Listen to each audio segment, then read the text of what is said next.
I swear you're either going to hate me or admire me, but I need to get something off my chest about what happened when we all gathered at the lawyer's office last month. And reveal the truth about how I got my in-laws to cut James out of the inheritance and leave everything to my husband Marcus. My name's Ashley Pemberton. I'm 32, and I was the architect behind all of this. I was sitting in that leather chair on the 15th floor of the building in Sydney CBD, listening to Dr. Benjamin Sterling read Harold and Dorothy Ashworth's will. Marcus was nervous beside me, James confident in the front chair. And when Dr. Benjamin said that everything, the house in Mosman, the pharmacies, the investment accounts, everything was going to Marcus, I had to bite my lip to stop myself smiling. Because honestly, do you think this happened by chance? Think two old people just woke up one day and decided to cut their successful son out of the inheritance? Please. This was the result of 2 years of careful work, strategic conversations, opening Harold and Dorothy's eyes to the reality that everyone else pretended not to see. James had always been the perfect son.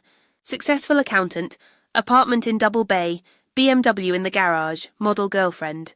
Every Sunday at family lunch, he'd arrive talking about new clients, smart investments, how well he was doing in life. And Marcus would arrive with his head down, telling them about another job that didn't work out, another bill he couldn't pay. You know what I saw? Massive injustice by parents, who couldn't see beyond the son who'd made it.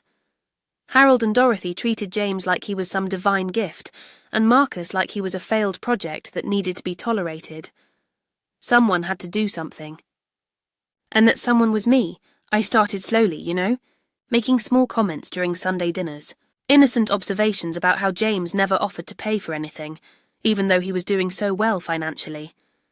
Or how Marcus, despite not having money, was always present when they needed real help. Dorothy started noticing these differences. Harold too. After a few months, I noticed small changes in how they viewed their 2 sons. Dorothy began mentioning more of the practical things Marcus did for the family, instead of just being impressed by James's success stories. When Harold had his first heart attack last year, guess who was there every day at the hospital? Marcus and me. We brought homemade food, talked to doctors, organised all the medical paperwork. James showed up twice in 6 weeks, always rushing back to his important clients. I just helped my in-laws see the truth that was right in front of them. That real family means being present during difficult times, not just showing up to brag about achievements. That Harold and Dorothy deserved to leave their legacy to someone who actually cared about their well-being. In the end, they made the decision themselves. I just guided the process so they could see reality without the illusions, and you know what? I'd do it all again without hesitation, because sometimes someone needs to have the courage to level the playing field when the injustice is too glaring to ignore. You can judge me all you want, but I doubt you'd do any different if you were in my position. This story's just getting warmed up and it's about to get wild, so stick with me and hit that subscribe button. Before you think I'm some heartless schemer, you need to understand what I walked into when I married Marcus 5 years ago. This family had a serious problem, and nobody was willing to admit it. When I first met the Ashworths, I thought they were this perfect, loving family. Harold and Dorothy seemed like such sweet people, always talking about their 2 sons with pride. But after a few Sunday dinners, I started seeing the real picture. James would show up late, usually with some story about closing a big deal or meeting important clients. He'd kiss Dorothy on the cheek, shake Harold's hand, and immediately launch into updates about his latest business success or expensive purchase. Meanwhile, Marcus would already be in the kitchen, helping Dorothy with the dishes or fixing whatever was broken around the house that week. But guess who got all the attention? James, every single time. I watched Marcus's face during those dinners. He'd try to share something about his job, or a project he was working on, and his parents would give him these polite nods before turning back to James to hear more about his BMW or his weekend in Melbourne. It was painful to watch. The pattern became crystal clear when Dorothy got diagnosed with breast cancer 2 years ago.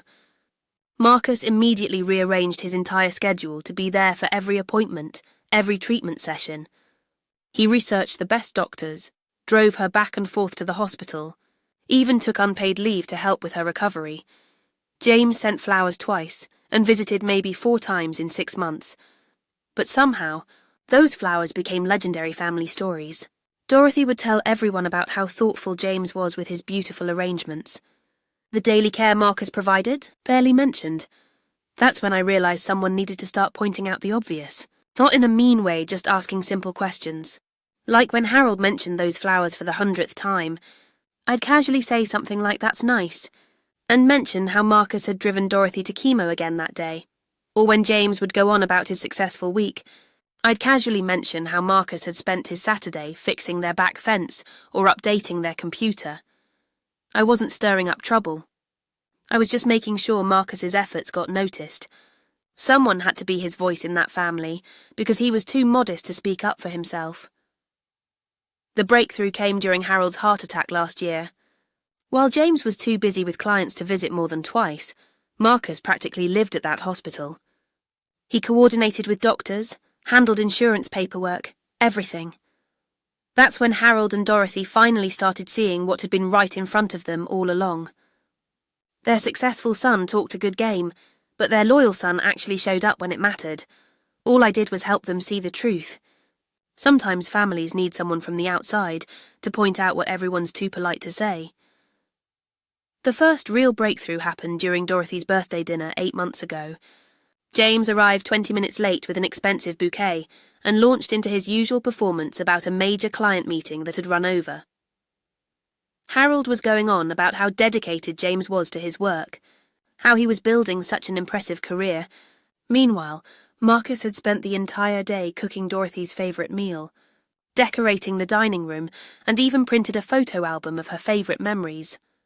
But all the focus was on James's flowers and his exciting work stories. I decided it was time to be more direct. When James finished talking about his latest property investment, I turned to Dorothy and asked her what had made her feel most loved on her birthday. Dorothy paused, looked around the beautifully decorated room, then at Marcus, who was quietly clearing plates. She said that what touched her most was seeing how much thought Marcus had put into making the day special for her. The silence that followed was uncomfortable. James tried to change the subject quickly, but the damage was done. For the first time, I saw Harold and Dorothy really looking at the difference between their sons' contributions. That evening marked a turning point. I started noticing Harold asking Marcus more questions about his life, his interests, his opinions on things. Dorothy began mentioning Marcus's thoughtfulness to her friends, instead of just bragging about James's salary. But James wasn't stupid. He could sense the shift in his parents' attention, and he didn't like it. He started calling more often, visiting with more expensive gifts, and making bigger promises about future help. The problem was, promises don't mean much when your parents need actual support. When Harold had his mini-stroke 3 months later, James promised he'd arrange the best private healthcare money could buy. He talked about flying specialists in from Melbourne, about getting Harold into exclusive rehabilitation programs. But when Harold needed someone to drive him to daily physiotherapy sessions, that was Marcus, leaving work early every day for 3 weeks. When Harold struggled with depression during recovery, Marcus was there every evening, patiently helping his father with exercises and just listening. James's grand gestures never materialised. There were always excuses. His workload was too intense, the specialist was booked up. The rehabilitation programme had a waiting list. Meanwhile, Marcus was providing the real care Harold needed, one day at a time. I watched Harold's face during this period, saw how he started to notice who was actually there, versus who was just making noise about being there. Dorothy, too. She began commenting on how reliable Marcus was, how she could always count on him. The scales were tipping, slowly but surely. James could sense he was losing his privileged position, and that's when things started to get interesting, because a man used to being the favourite son doesn't give up that position without a fight. James's desperation became obvious when he started showing up unannounced at Harold and Dorothy's house, usually with some elaborate story about why he was suddenly so available to help. He'd arrive with takeaway from expensive restaurants, claiming he'd ordered too much for himself. He'd offer to hire cleaning services, landscapers, home maintenance workers, always throwing money at problems instead of actually spending time solving them. But the most telling moment came during Harold's 70th birthday party. James announced in front of all the relatives that he was planning to buy his parents a luxury cruise for their next anniversary. He went on and on about the 5-star accommodations, the Mediterranean itinerary, how he wanted to give them the trip of a lifetime. Everyone was impressed. James basked in the praise, talking about how successful he'd become and how happy he was to finally be able to spoil his parents properly. Marcus just sat quietly through the whole performance. He'd already arranged something much simpler. He'd booked a weekend at a cosy bed and breakfast in the Blue Mountains, knowing Dorothy had always wanted to see the autumn colours there. 3 months passed. The cruise James had promised never materialised. There were always excuses: work complications, booking issues, better deals if they waited until next season. But Marcus's weekend getaway happened exactly as planned. Harold and Dorothy came back glowing, full of stories about the beautiful walks they'd taken, the charming hosts they'd met, how relaxing it had been to just spend time together away from Sydney's chaos. That's when I saw James's mask slip for the first time. At the next family dinner, when Dorothy was describing their wonderful weekend, I caught James's expression. It wasn't the supportive smile he usually wore. It was pure resentment. He was losing control of the narrative, and he knew it. James started getting more aggressive with his promises after that. He'd interrupt conversations to announce some new extravagant plan he had for his parents. A new car for Harold, kitchen renovations for Dorothy, investment opportunities that would set them up for life. But promises were all they ever were. I realised then that James had been playing this game for years, making grand gestures and big promises to maintain his status as the successful son, while Marcus quietly did the actual work of caring for their parents. The difference was that now Harold and Dorothy were finally paying attention to the pattern. They were noticing who followed through and who just made noise. James could sense his privileged position slipping away, and his behaviour became more erratic. He started criticising Marcus openly, making snide comments about his career choices, his financial situation, his lack of ambition. But every criticism just highlighted how much Marcus had been doing, despite having less money to throw around. The writing was on the wall. James just couldn't read it yet. The moment everything changed happened on a Saturday afternoon, when I forgot my phone at Harold and Dorothy's house. I went back to get it while they were at their weekly shopping trip.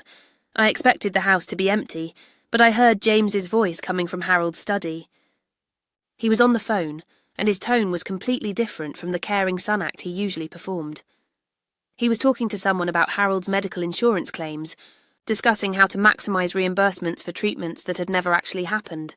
James was systematically inflating medical expenses and pocketing the difference, but it got worse. He'd been doing this for over a year, using Harold's Medicare details to claim for phantom physiotherapy sessions, fake specialist consultations, even equipment rentals that never existed.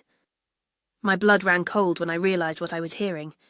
The golden boy, the successful accountant, the son who promised the world to his parents, he was stealing from them.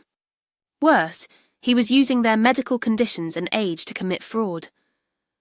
When James finished his call and left, I sat in my car processing what I'd discovered. All those promises he made but never delivered, now I understood why. James wasn't the financial success he pretended to be. He was sustaining his lifestyle by exploiting his elderly parents. That evening, I told Marcus what I'd overheard. He was devastated. His perfect older brother, the one who'd always made him feel inadequate, was actually a fraud and a thief. We realised this explained so much. Why James never actually paid for the expensive gifts he promised. Why he always had excuses when real money was needed. Why he got so defensive whenever Marcus's genuine contributions were recognised. The man Harold and Dorothy thought was their successful, generous son was actually bleeding them dry while they praised him for his imaginary generosity. I knew then that my quiet campaign to shift their perspective had been more necessary than I'd ever imagined. This wasn't just about favouritism or hurt feelings. James was actively harming his parents while positioning himself to inherit everything. Marcus and I made a decision that night. We were going to expose James, but we needed solid evidence first. And we needed to do it in a way that wouldn't destroy Harold and Dorothy in the process. The hunt for proof began the next morning. Now that I had Marcus on my side, it was time to dig deeper into James's perfect life. And let me tell you, when you start looking closely at someone who's always seemed too good to be true, well, things get interesting fast. What would you do if you suspected someone in your family wasn't who they claimed to be? Getting evidence against James required patience and strategy. Marcus and I couldn't just accuse him without proof. Harold and Dorothy would never believe their golden boy was capable of such betrayal. Marcus started paying closer attention to his parents, financial documents during his regular visits. He'd help Harold organise paperwork and subtly photograph insurance statements and medical bills. What we found made our stomachs turn: claims for weekly physiotherapy sessions that Harold had never attended, reimbursements for mobility equipment that was supposedly rented but never delivered, even charges for home nursing care during periods when Harold was perfectly healthy and active.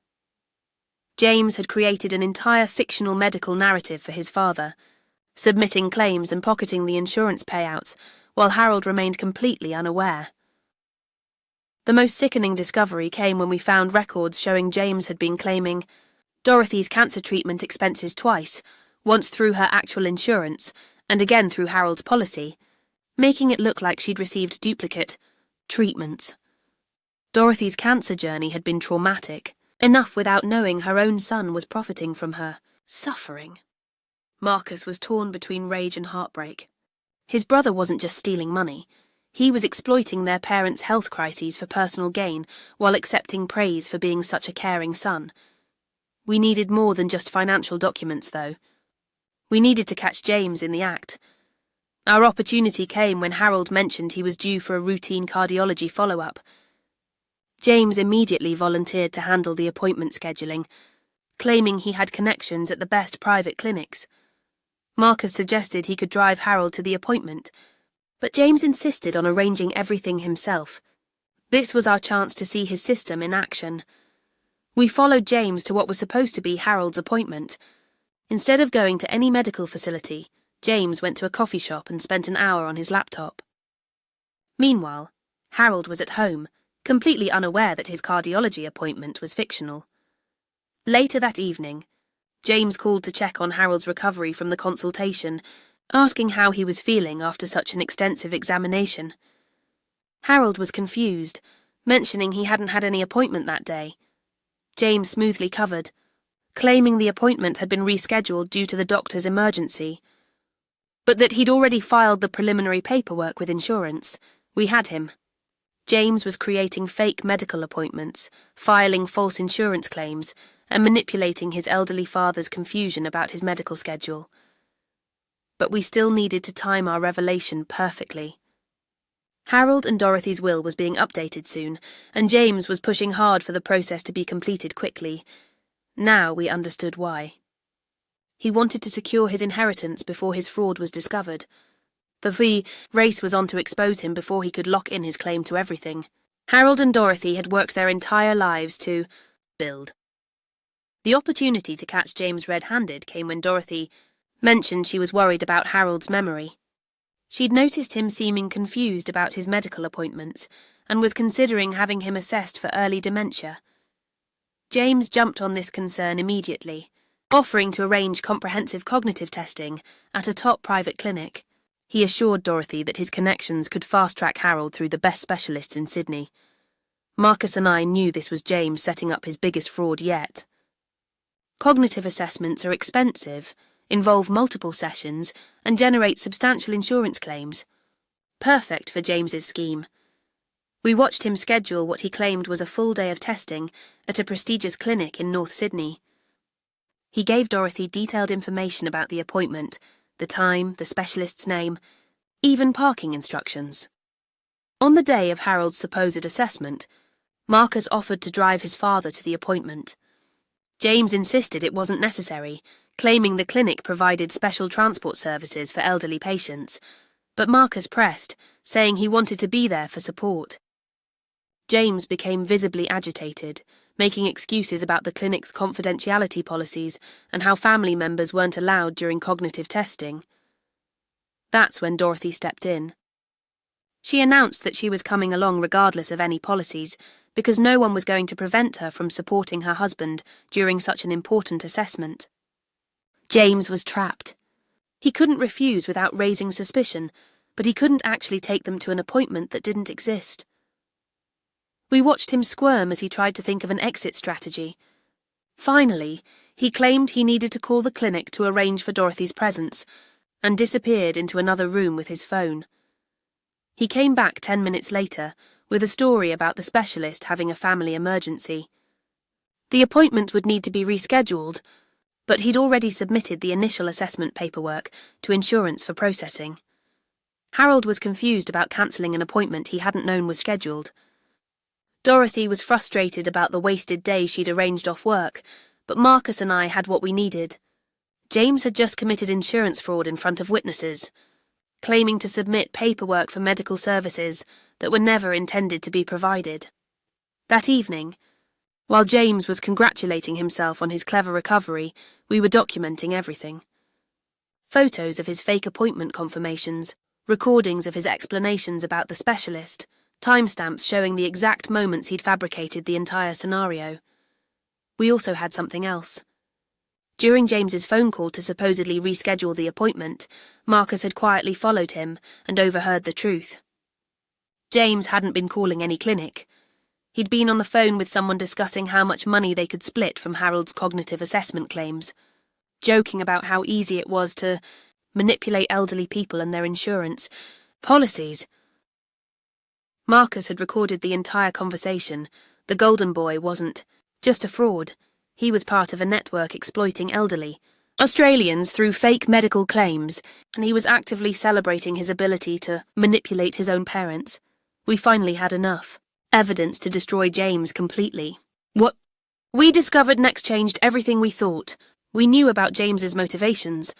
While organising our evidence against him, Marcus found something that made us realise the scope of what we were dealing with. Hidden in Harold's financial documents was a series of investment statements that didn't make sense.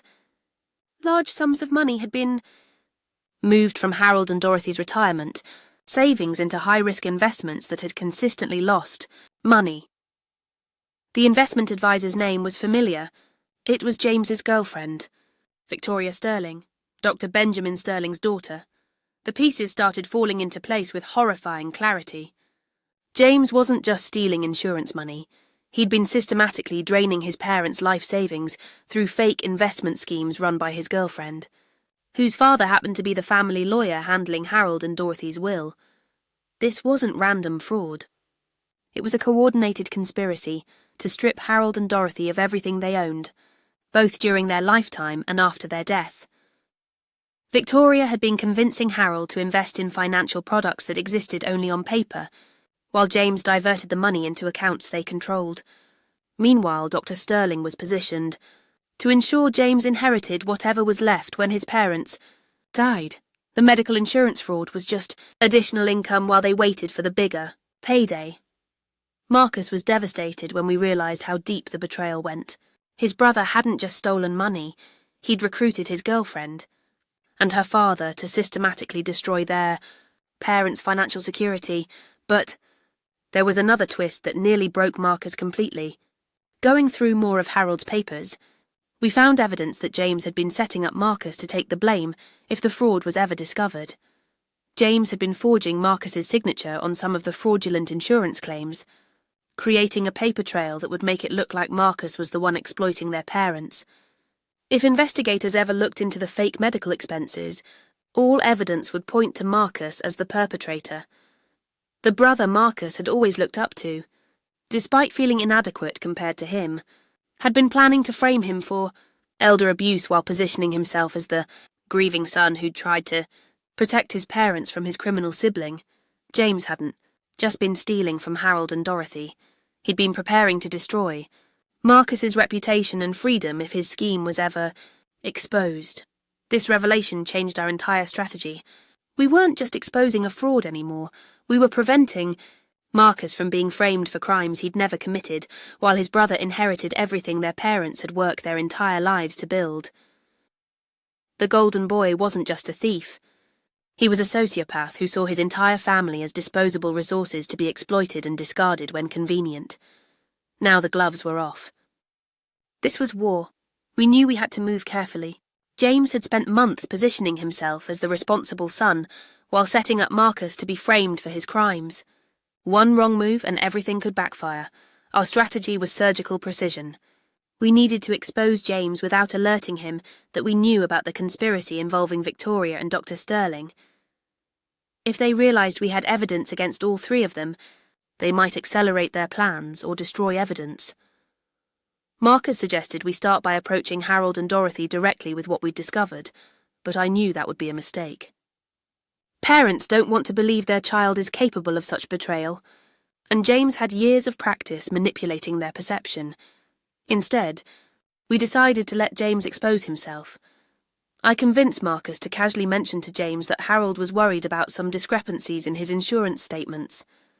Nothing specific, just that Harold had noticed some claims he didn't remember and was thinking about calling the insurance company to clarify. James's reaction was immediate and telling. He volunteered to handle Harold's insurance inquiry personally, claiming he had contacts at the company who could sort out any confusion quickly and discreetly, but we were ready. Marcus had already contacted the insurance company's fraud investigation unit, providing them with copies of all the fake claims we'd documented. When James called pretending to represent Harold, he walked directly into a trap. The investigators played along, allowing James to dig himself deeper by providing detailed explanations for claims that had never been authorized.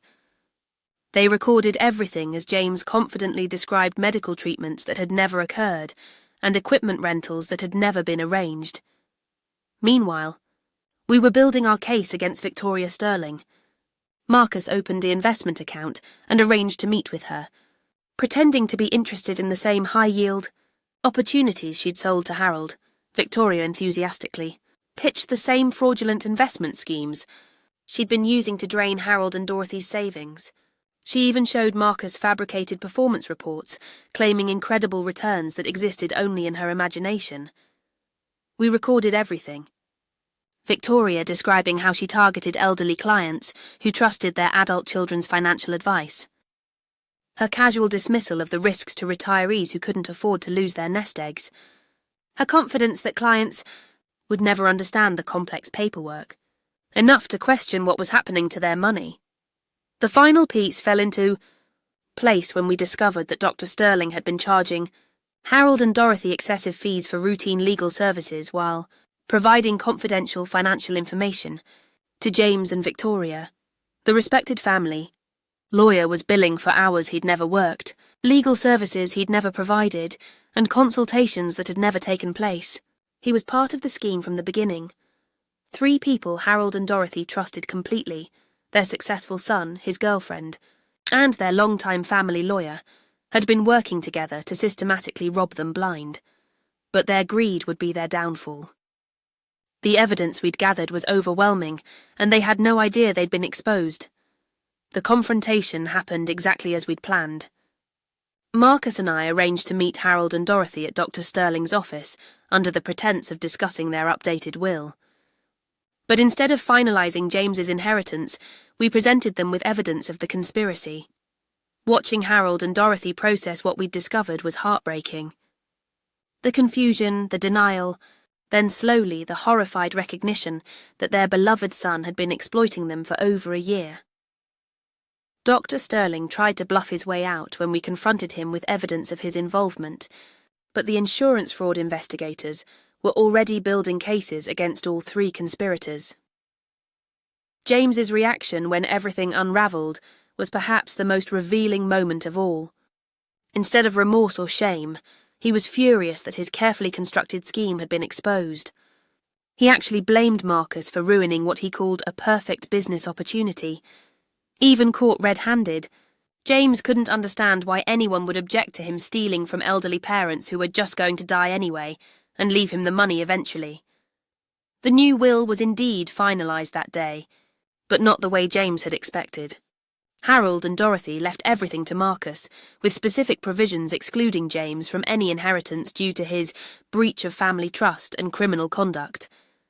Victoria Sterling was arrested within the week. The investment fraud charges alone carried a potential sentence of 15 years. Dr. Sterling lost his law licence and faced additional charges for professional misconduct and conspiracy. James tried to flee to New Zealand before his arrest warrant was executed, but airport security detained him when his name appeared on the fraud investigation watch list. The insurance companies recovered most of the stolen money, though the emotional damage to Harold and Dorothy took much longer to heal. They struggled with guilt over not seeing what was happening, despite being the victims of a sophisticated scam. Marcus inherited his parents' estate, not because I manipulated anyone, but because he was the only child who genuinely cared about their well-being over their wealth, the golden boy who'd spent years making his family feel inadequate had been revealed as the inadequate one. Inadequate as a son, as a human being, and ultimately as a criminal who wasn't even clever enough to avoid getting caught.